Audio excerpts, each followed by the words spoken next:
കാരുണ്യ pharmacy വഴി ലഭിച്ചിരുന്ന മരുന്നുകൾ കഴിഞ്ഞ 2 മാസമായി ലഭിക്കുന്നില്ലെന്ന പരാതി. കിഡ്നി രോഗികൾക്കുള്ള ജീവൻ രക്ഷാ മരുന്നാണ് 2 മാസമായി ലഭിക്കാത്തത്. 300 രൂപയ്ക്ക് കാരുണ്യയിൽ നിന്ന് ലഭിച്ചിരുന്ന മരുന്ന് നിലവിൽ പുറത്തുനിന്നും 1100-ലധികം രൂപ വില നൽകി വാങ്ങേണ്ട അവസ്ഥയിലാണ് രോഗികൾ. കിഡ്നി മാറ്റിവെക്കൽ ശസ്ത്രക്രിയ കഴിഞ്ഞ നിരവധി ആളുകളാണ് ജീവൻ നിലനിർത്താനുള്ള മരുന്നിന് പണം കണ്ടെത്താൻ പെടാപ്പാടുപെടുന്നത്. ഈ നിലവിൽ കിട്ടിക്കൊണ്ടിരുന്ന നമുക്ക് ഇച്ചിരി റേറ്റ് കുറച്ച് കിട്ടിക്കൊണ്ടിരുന്ന ഒരു മരുന്നാണ് സെൽസെപ്റ്റ് എന്ന് പറയുന്നത്. 2 മാസമായിട്ട് അത് കാരുണ്യകളിൽ കിട്ടാനില്ല. പിന്നെ ഇപ്പൊ നമ്മളിത് എറണാകുളത്തുനിന്ന് വരുത്തിക്കുക ചെയ്തേക്കുന്നത്. അതും നമ്മളെ കൊണ്ട് താങ്ങാവുന്ന വിലയല്ല അതിന് കൊടുത്തേക്കുന്നത്. ഇടുക്കി ജില്ലയിൽ മാത്രം കിഡ്നി മാറ്റിവെക്കൽ ശസ്ത്രക്രിയ കഴിഞ്ഞ് മരുന്നിനെ ആശ്രയിച്ച് ജീവൻ നിലനിർത്തി പോകുന്ന 100ഓളം രോഗികളുണ്ട്. നാട്ടുകാരുടെ സഹായത്തോടെയാണ് ഇവരെല്ലാം ശസ്ത്രക്രിയ നടത്തി ജീവിതത്തിലേക്ക് തിരിച്ചെത്തിയത്. എന്നാൽ നിലവിൽ തുടർ ചികിത്സയ്ക്കുള്ള പണം കണ്ടെത്താൻ കഴിയാതെ ബുദ്ധിമുട്ടുകയാണ് ഇവരെല്ലാവരും. ഒരാൾക്ക് 15,000-ഓളം രൂപയാണ് ജീവൻ നിലനിർത്തുന്നതിന് ആവശ്യമായ മരുന്നുകൾക്ക് വേണ്ടത്. പലരും ഇത് കണ്ടെത്തുന്നത് സുമ്മനസ്സുകളുടെ സഹായത്തോടെ.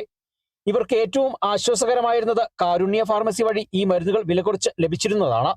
എന്നാൽ നിലവിൽ പല മരുന്നുകളും ഇപ്പോൾ കാരുണ്യ ഫാർമസിയിൽ നിന്ന് ലഭിക്കുന്നില്ല. ഇതുമൂലം 300 രൂപയ്ക്ക് കാരുണ്യ ഫാർമസിയിൽ നിന്ന് ലഭിച്ചിരുന്ന മരുന്ന് പുറത്തുനിന്ന് വാങ്ങുമ്പോൾ 1160 രൂപ വില നൽകി വാങ്ങേണ്ട സാഹചര്യമാണ്.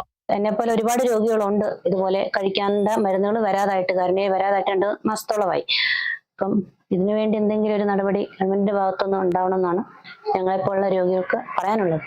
കാരുണ്യക്ക് നമുക്ക് ഇത് സെൽസെപ്റ്റ് എന്ന് പറഞ്ഞ മരുന്ന് 300 രൂപയ്ക്കാണ് നമുക്ക് കിട്ടിക്കൊണ്ടിരിക്കുന്നത്. പക്ഷെ ഇതിപ്പം ഈ സ്ട്രിപ്പിന് 1261 രൂപ കൊടുത്താണ് നമ്മൾ മേടിക്കേണ്ട വന്നേക്കുന്നത്. അതുപോലെ തന്നെ എല്ലാം റേറ്റ് കൂടുതലാണ്.